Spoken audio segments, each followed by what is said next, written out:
आज हमारे साथ है doctor Prashant Jayrath, MBBS and MD। आज डॉक्टर प्रशांत जयरथ हमें ओज़ेम्पिक नाम के एक इंजेक्शन के बारे में बताएंगे और ओज़ेम्पिक का डायबिटीज़ और शुगर में क्या रोल होता है उसके बारे में हमें बताएंगे। Welcome sir, welcome to the show. Thank you so much ma'am. Sir हमें ये बताइए कि ओज़ेम्पिक का डायबिटीज़ में क्या रोल है। मैम, ओज़ेम्पिक का डायबिटीज़ में रोल बताने से पहले मैं आपको बताना चाहूँगा कि ओज़ेम्पिक होता क्या है। ओज़ेम्पिक के अंदर एक मॉलिक्यूल होता है, हार्मोन होता है जिसका नाम है सेमीग्लूटाइड। सेमीग्लूटाइड एक हार्मोन होता है जो हमारे पेट के अंदर एक रिसेप्टर होता है GLP-1, उसको जाके बाइंड करता है और पेट में भूख लगने से उसे रोकता है। साथ में ये इंसुलिन की सिक्रीशन को बढ़ाता है। तो बेसिकली जो ओज़ेम्पिक है ये बेसिकली एक एंटी डायबिटीज़ ड्रग की तरह डिस्कवर हुआ था, लेकिन बाद में देखा गया कि इसका बहुत कॉन्फ्लुएंट इफेक्ट है वेट लॉस पे, तो इसे as a weight loss medication use करने लगे लोग। बट इसका डायबिटीज़ में भी बहुत इंपॉर्टेंट रोल है। सबसे पहला इसका इंपॉर्टेंट रोल है कि ये शुगर के पेशेंट्स में जिनको टाइप 2 डायबिटीज़ होती है, खास करके जिनको मोटापे के कारण डायबिटीज़ होती है, तो उस पेशेंट में तो बहुत ज़्यादा इफेक्टिव है। तो उस पेशेंट में ओज़ेम्पिक का इंजेक्शन लेने से एक तो वेट कम हो जाता है, तो उसके रिसेप्टर्स में इंसुलिन की एक तो सेंसिटिविटी बढ़ जाती है जिसके कारण इंसुलिन की डोसेस कम हो जाती हैं। तो हमने देखा है कि पेशेंट जिनमें जो इंसुलिन पे होते हैं उनकी इंसुलिन की डोज कम हो जाती है।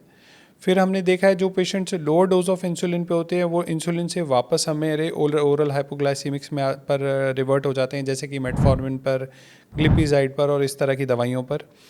तो इंसुलिन का एक जो ओज़ेम्पिक है उसका बेसिकली टाइप 2 डायबिटीज़ में बहुत इंपॉर्टेंट रोल है। एक तो ये it can cure diabetes. Cure diabetes का मतलब है कि जब पेशेंट वेट लूज़ कर जाता है अपना 15 से 20 किलो बिकॉज ऑफ ओज़ेम्पिक, तो बहुत सारे पेशेंट्स में एंटी डायबिटीज़ की ज़रूरत ख़त्म हो जाती है। तो इस बेसिकली एक तरह से अभी तक कोई भी ऐसी मेडिकेशन नहीं थी, ठीक है, जिससे हम डायबिटीज़ के पेशेंट में डायबिटीज़ की दवाइयों को बिल्कुल छुड़वा सकें। ओज़ेम्पिक में खास करके टाइप 2 डायबिटीज़ में जब वेट कम हो जाता है तो पेशेंट में क्या कहते हैं जो ये दवाइयाँ हैं वो परमानेंट छूट भी जाती हैं किसी किसी केस में। सर क्या ओज़ेम्पिक डायबिटीज़ रिलेटेड कॉम्प्लिकेशंस रोकने में फ़ायदेमंद है। मैम, डेफिनेटली ओज़ेम्पिक का जो डायबिटीज़ पे असर है, डायबिटीज़ के पेशेंट्स में मैंने जैसे आपको बताया कि दवाइयाँ छुड़वा देता है, हाँ जी। तो डेफिनेटली इसका बहुत सारी कॉम्प्लिकेशंस को प्रिवेंट करने में और रोकने में बहुत असर है। डायबिटीज़ की one of the major complications होती हैं हार्ट की बीमारियाँ। तो बहुत सारे पेशेंट्स में देखा गया है कि बिकॉज ऑफ ओज़ेम्पिक जैसे कि पेशेंट अपना वेट लॉस करता है तो उसमें कोलेस्ट्रॉल में भी इम्प्रूवमेंट होती है, हार्ट ब्लॉकेजेस में भी इम्प्रूवमेंट होती है। उसके बाद देखा गया है कि किडनी डिजीज़ जब हो जाती हैं अपने इसके कारण, तो उसमें भी रिवर्सल देखा गया है ओज़ेम्पिक के कारण। फिर उसके बाद हम ओज़ेम्पिक में शुगर पेशेंट्स में जो वेट रिलेटेड हमारे कैंसर्स हैं, तो ओज़ेम्पिक के कारण वो वेट रिलेटेड कैंसर्स भी कम होते हैं। तो बेसिकली जो डायबिटीज़ की कॉम्प्लिकेशंस हैं वो ओज़ेम्पिक के पेशेंट्स में कंपैरेटिवली कम होती हैं। सर ओज़ेम्पिक बाकी डायबिटीज़ की दवाइयों की तुलना में कैसा है। मैम, जो बाकी डायबिटीज़ की दवाइयाँ हैं जैसे कि इंसुलिन, ठीक है, और हम बात करेंगे ओरल हाइपोग्लाइसेमिक्स की, तो उसकी का तुलना में बहुत ही बेटर ड्रग है, क्योंकि एक तो इसमें हाइपोग्लाइसीमिया के चांसेस बहुत कम होते हैं। हमने बहुत सारी कॉम्प्लिकेशंस देखी हैं कि इंसुलिन की जो सबसे बड़ी कॉम्प्लिकेशन है वो पेशेंट की हाइपोग्लाइसीमिया होती है, कि पेशेंट हाइपोग्लाइसीमिया में चला जाता है, कोमा में चला जाता है, डायबिटिक कीटोसिडोसिस में चला जाता है। तो उन केसेस में क्या कहते हैं, इस तरह की कोई कॉम्प्लिकेशन ओज़ेम्पिक के साथ डायरेक्टली नहीं है, ठीक है।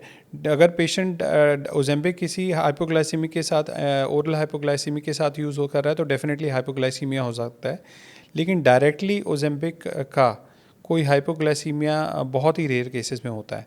तो हमने देखा गया है कि as compare to other hypoglycemic drugs, oral hypoglycemic drugs, हाँ जी। इसके इफ़ेक्ट एक तो मोर परमानेंट है और इसके साइड इफ़ेक्ट्स कंपैरेटिवली कम हैं। और एज़ कंपेयर टू इंसुलिन देखा गया है कि इस इंसुलिन के एक्चुअली साइड इफ़ेक्ट हाइपोग्लाइसीमिया का उसका बहुत मेजर साइड इफ़ेक्ट होता है, डायबिटिक कीटोसिडोसिस हो सकता है। तो इस तरह का कोई साइड इफ़ेक्ट इंसुलिन के साथ नहीं देखा गया है। सर क्या ओज़ेम्पिक हार्ट रिलेटेड प्रॉब्लम्स में भी इफ़ेक्टिव है। मैम, जैसे मैंने आपको बताया कि diabetes because of obesity, type 2 diabetes जैसे बिकॉज ऑफ ओबेसिटी होता है, और उन पेशेंट्स में हार्ट रिलेटेड प्रॉब्लम्स के ज़्यादा चांसेस होते हैं बिकॉज ऑफ द ओबेसिटी। तो उसमें देखा गया कि जैसे जैसे ओज़ेम्पिक वेट लॉस करवाता है हाँ जी। तो बहुत सारी चीज़ों में और में इम्प्रूवमेंट होती है, जैसे कि कोलेस्ट्रॉल में इम्प्रूवमेंट होती है, और उसके बाद हार्ट रिलेटेड प्रॉब्लम्स में बहुत इम्प्रूवमेंट होती है। ब्लॉकेजेस में रिवर्सल देखा गया है ओज़ेम्पिक के कारण। तो डेफिनेटली हार्ट रिलेटेड बीमारियों में ओज़ेम्पिक बहुत इफेक्टिव है। सर ओज़ेम्पिक का डायबिटीज़ पेशेंट के वेट में क्या असर है? मैम ओजेम्बिक के पेशेंट जो होते हैं अपने जो डायबिटीज़ टाइप 2 देखा गया है पेशेंट मोस्टली जिनका वेट थोड़ा ओवर होता है तो उसमें टाइप 2 डायबिटीज़ देखी गई है। तो सबसे इम्पॉर्टेंट तो ओजेम्बिक का असर टाइप 2 डायबिटीज़ के पेशेंट्स में ये देखा गया है कि वेट रिड्यूस होता है। वेट रिड्यूस होता है बिकॉज भूख कम लगती है। जब वो सेमीग्लूटाइड हमारा जाके बाइंड करता है IGF-1 रिसेप्टर्स को तो भूख लगनी कम हो जाती है। भूख लगने कम होने के कारण मोटापा कम होता है और ये बहुत फास्ट होता है। ठीक है, और ये मतलब इसमें बहुत ज़्यादा टाइम नहीं लगता है। जैसे नॉर्मली वेट लूज़ होने में अगर 3 से 6 महीने लगते हैं तो हमने देखा गया कि इसमें 1 से 2 महीने में पेशेंट वेट लूज़ करना शुरू हो जाता है। तो it is almost like a miracle for the patient. जिस पेशेंट ने कभी सारी उम्र अपना वेट ना लूज़ किया हो वो 1 या 2 महीने में अपना अच्छा खासा वेट लूज़ करना शुरू हो जाए तो बेसिकली उसके लिए it's a kind of a miracle. Sir Ozempic का यूज़ करते हुए हमें किस चीज़ का ध्यान रखना चाहिए? मैम ओजेम्बिक का यूज़ करते हुए हमें बेसिकली पहले तो उसके साइड इफ़ेक्ट्स के बारे में पता होना चाहिए। बिकॉज ओजेम्बिक के कॉमन जो साइड इफ़ेक्ट्स होते हैं वो होता है नॉज़िया, वॉमिटिंग एंड डायरिया। ठीक है, कई बार पेशेंट्स को उल्टी की सेंसेशन आती है और उसके बाद उसके वॉमिटिंग की सेंसेशन होती है। कई बार पेशेंट्स को वॉमिटिंग होती है बट वो बहुत रेयर केसेस में होती है। हाँ जी। और किसी किसी पेशेंट को डायरिया होता है। तो ये 3-4 साइड इफ़ेक्ट्स हैं। जब हमें होने शुरू हो जाए तो ज़रूरी है कि जिस डॉक्टर ने हमें ओजेम्बिक शुरू कराई है तो हमें ये उसे इन्फॉर्म करना चाहिए। उसके बाद ओजेम्बिक शुरू करने के साथ साथ हमें थोड़ा अपने पैंक्रियाटिक एंजाइम्स का ध्यान रखना चाहिए। इट इज़ रिकमेंडेड कि कुछ टाइम के बाद हमें अपने अगर हम रेगुलर ओजेम्बिक यूज़ कर रहे हैं तो हमें अपने पैंक्रियाटिक एंजाइम्स टेस्ट करने चाहिए, जैसे कि अमाइलेज और लाइपेज कहते हैं। उनके वैल्यूज़ हमें चेक कर इसलिए करने चाहिए क्योंकि एक बहुत रेयर कॉम्प्लिकेशन ओजेम्बिक यूज़ की पैंक्रियाटाइटिस है। तो उसको अवॉइड करने के लिए हमें उनके लेवल्स का भी ध्यान रखना चाहिए। तो बेसिकली हमें ओजेम्बिक यूज़ करते हुए अपने फिजिशियन को कोई सी भी तरह के हमें गैस्ट्रोइंटेस्टाइनल सिम्टम आ रहे हैं या हमारा कोई एंजाइम एलिवेट हो रहा है तो हमें अपने फिजिशियन को इन्फॉर्म करना चाहिए। सर क्या ओज़ेम्पिक के यूज़ से हाइपोग्लाइसेमिया होता है? मैम ओजेम्पिक की यूज़ से जैसे कि हमने देखा गया कि बाकी दवाइयों का एक बहुत मेजर साइड इफ़ेक्ट होता है डायबिटीज़ की, जैसे कि ग्लिपिजाइड या मेटफॉर्मिन्स या आपकी इंसुलिन, कि जिससे पेशेंट को हाइपोग्लाइसीमिया होता है और उसके लिए वो एक नई सिम्टम और एक नया प्रॉब्लम बन जाती है। और हमने देखा गया कि लोग शुगर के पेशेंट अपने साथ टॉफ़ी कैरी करते हैं, वो इसी वजह से करते हैं ताकि हाइपोग्लाइसीमिया ना हो। तो हमने देखा कि ये एक साइड इफ़ेक्ट है जो ओजेम्पिक का अगर वो आइसोलेटेडली यूज़ होता है तो नहीं है। हाइपोग्लाइसीमिया ओजेम्पिक में तब यूज़ हो सकता है जब अगर पेशेंट दूसरी डोसेज थोड़ी ज़्यादा ले ले, जैसे कि इंसुलिन की डोसेज ज़्यादा ले ले या फिर वो किसी ओरल हाइपोग्लाइसीमिक ड्रग पे हो। सर ओज़ेम्पिक का इंसुलिन यूज़ पर क्या असर होता है? मैम डायबिटीज़ पेशेंट्स में देखा गया है कि जो पेशेंट्स इंसुलिन और ओजेम्पिक साथ में लेते हैं तो उसमें बिकॉज ओजेम्पिक से वेट लॉस होता है टाइप 2 डायबिटीज़ में और इंसुलिन की रिक्वायरमेंट कम हो जाती है। और दूसरा ये देखा गया है कि पैंक्रियाज में जहाँ पे इंसुलिन का प्रोडक्शन कम होता है डायबिटीज़ के पेशेंट्स में, तो इंसुलिन का प्रोडक्शन बढ़ जाता है ओजेम्पिक के यूज़ से। तो हमने ये देखा है कि इंसुलिन की जो रिक्वायरमेंट है, आप कितने यूनिट्स यूज़ कर रहे हो इंसुलिन के, तो उसकी रिक्वायरमेंट इवेंचुअली कम हो जाती है। और हमने बहुत सारे पेशेंट्स में ये भी देखा है जो पेशेंट्स अपने इंसुलिन पे होते हैं वो वापस रिवर्ट कर जाते हैं आपके ओरल हाइपोग्लाइसीमिक्स पर। सर क्या ओज़ेम्पिक लेने वाले पेशेंट्स को कोई खास डाइट प्लान फॉलो करना चाहिए? मैम दे ऐसे तो कोई स्पेसिफिक डाइट प्लान हम ओजेम्पिक के साथ नहीं पेशेंट को बताते, बट हाँ डेफिनेटली हम रिकमेंड करते हैं कि अगर पेशेंट ओजेम्पिक ले रहा है स्पेसिफिकली फॉर वेट लॉस और डायबिटीज़ में, और अगर वो हेल्दी डाइट लेगा, ऑर्गेनिक डाइट लेगा या फिर मोर वेजिटेबल बेस्ड डाइट लेगा तो उसके वेट लॉस में एक तो फ़र्क पड़ेगा। तो डायबिटीज़ अगर पेशेंट को है तो वो जल्दी कंट्रोल में आएगी। तो पर से ऐसा कोई डाइट प्लान नहीं है जो पेशेंट को फॉलो करना पड़ता है ओजेम्पिक के साथ। वो जैसे रूटीन में डाइट लेता है वो ले सकता है। लेकिन अगर पेशेंट चाहता है कि अगर वो जल्दी रिलीफ पाना चाहता है डायबिटीज़ से और जल्दी इम्प्रूवमेंट चाहता है सिम्टम्स में और अपने वेट में, तो डेफिनेटली वो एक डाइट प्लान फॉलो कर सकता है। सर एक पेशेंट कितने टाइम तक ओज़ेम्पिक ले सकता है? मैम ये बहुत ही इंपॉर्टेंट क्वेश्चन है कि ओजेम्पिक जो थी एक डायबिटीज़ की दवाई की तरह शुरू हुई थी। तो कई पेशेंट्स जब शुरू में ओजेम्पिक शुरू हुई तो सारी उम्र के लिए भी ओजेम्पिक ली है लोगों ने। मीन्स पेशेंट्स लॉन्ग टर्म भी यूज़ करते हैं ओजेम्पिक और इसका कोई साइड इफ़ेक्ट नहीं है। ऐसा देखा गया कि लॉन्ग टर्म में इसके बेनिफिशियल इफेक्ट्स ही देखे गए हैं, कोई ऐसा साइड इफ़ेक्ट नहीं है। तो ओजेम्पिक वैसे तो हम रिकमेंड करते हैं कि जैसे पेशेंट का वेट कंट्रोल हो जाए, डिज़ायर्ड वेट आ जाए तो उसके बाद वो ओजेम्पिक छोड़ सकता है, बिकॉज ये महंगा इंजेक्शन होता है। तो अदरवाइज़ अगर पेशेंट की इंश्योरेंस में कवर हो रहा है और उसका HbA1c कंट्रोल नहीं हो रहा तो वो लंबे टाइम के लिए भी ओजेम्पिक लेने में कोई हार्म नहीं है। तो Ozempic can be taken for a very long period of time, तो पेशेंट काफ़ी लंबे समय के लिए भी ओजेम्पिक ले सकता है। डायबिटीज़ के पेशेंट में ओज़ेम्पिक के क्या कोई साइड इफ़ेक्ट हैं? मैम, डायबिटीज़ के पेशेंट के लिए ओजेम्पिक का पर से ऐसे कोई साइड इफ़ेक्ट नहीं है। जो कॉमन साइड इफ़ेक्ट्स जो ओजेम्पिक के देखा गया है कि पेशेंट को नौजिया, वॉमिटिंग, डायरिया, ये 3 होता है। तो उन पेशेंट्स में हमें थोड़ा ध्यान रखना पड़ता है कि उसके नौजिया, वॉमिटिंग, डायरिया को कंट्रोल करने के लिए हम कोई और दवाई दे दें। पर से ऐसे बहुत ही रेयर कोई साइड इफ़ेक्ट देखा गया कि डायबिटीज़ में एसोसिएटेड है कोई इस तरह का साइड इफ़ेक्ट जो स्पेसिफिकली डायबिटीज़ के पेशेंट्स में हो। पर हमने देखा गया है कि एक जैसे थायराइड के पेशेंट्स में और कुछ पेशेंट्स जैसे कि एक हमारी बीमारी होती है मल्टीपल एंडोक्राइन न्यूप्लेजिया, हाँ जी। और उसमें थोड़ा हमें ओजेम्पिक देते हुए उसमें एलर्जी के रिएक्शंस ज़्यादा होते हैं ओजेम्पिक के पेशेंट्स में, तो उन पेशेंट्स में हमें थोड़ा ध्यान रखना पड़ता है। और थोड़ा ध्यान, जैसे मैंने आपको पहले बताया कि पैंक्रियाटिक एंजाइम्स का रखना पड़ता है, बिकॉज ओजेम्पिक की एक रेयर कॉम्प्लिकेशन है पैंक्रेटाइटिस। तो माइलेज और लाइफेस के लेवल को हमें मॉनिटर करना पड़ता है पेशेंट में, ताकि इस तरह की कोई कॉम्प्लिकेशन ना हो। सर, क्या ओज़ेम्पिक डायबिटीज़ वाले किडनी पेशेंट्स में लिया जा सकता है? मैम, डायबिटीज़ वाले किडनी पेशेंट्स की अलग अलग स्टेजेस होती हैं। इसमें स्टेज 1 to 4 होती है। एक and stage renal kidney disease होती है। Definitely and stage renal kidney disease जो डायबिटीज़ के कारण हो, उस पेशेंट में तो हमें ओजेम्पिक नहीं रिकमेंडेड होता। हाँ जी। But earlier stages of kidney disease में, जिसमें कि अभी डैमेज शुरू ही हुआ था, तो डेफिनेटली ओजेम्पिक बहुत इफेक्टिव होता है उसमें बहुत हेल्प करता है। बट अगर patient and stage kidney disease पे पहुंच गया है और डैमेज बहुत ज़्यादा है, तो उन पेशेंट्स में जनरली ओजेम्पिक नहीं दिया जा सकता।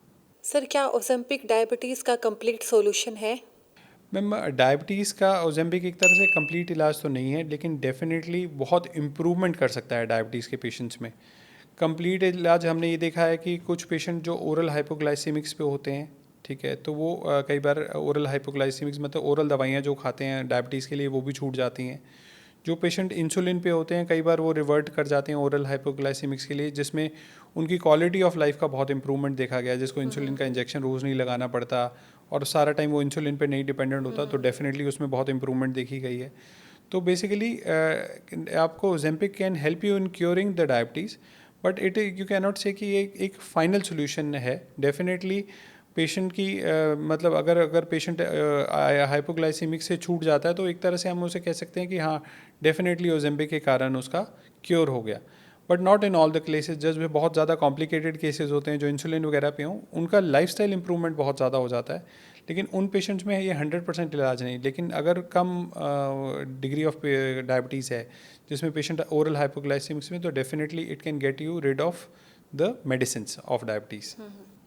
सर, ओज़ेम्पिक का ग्लूकोज लेवल में क्या रोल है?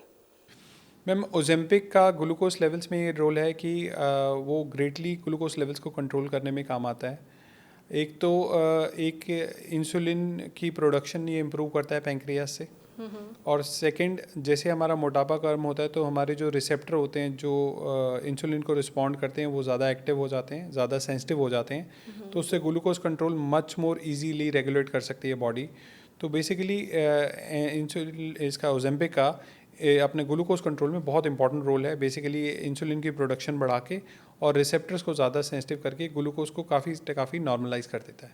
सर, ओज़ेम्पिक यूज़ करने के लिए क्या कोई ऐसी बीमारी जिसमें हम ओज़ेम्पिक यूज़ नहीं कर सकते हैं?